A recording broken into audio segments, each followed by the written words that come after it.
TVN99 news కి స్వాగతం.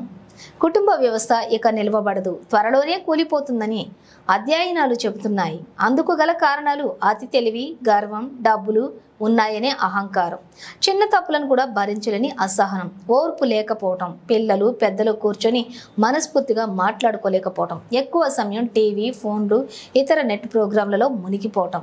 ఎక్కడో ఉన్న సినిమా హీరో హీరోయిన్లు ఏం తిన్నారో ఏం చేస్తున్నారో చెప్పగలరు, కానీ ఇంట్లో ఏం జరుగుతుందో తెలియదు.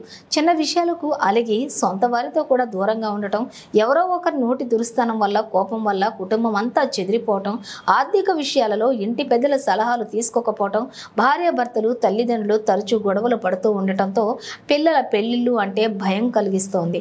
ఇక పెళ్లి వద్దనుకునే స్థితికి వచ్చేశారు పిల్లలు. మరో మనిషి అంటే గిట్టనితనం, పెత్తనం కోసం పోరాటం, ఒంటరితనం ఇష్టపడుతున్నారు. మధ్యవర్తితో నడిపేవారు లేరు, ఎవరిష్టానికి వారున్నారు.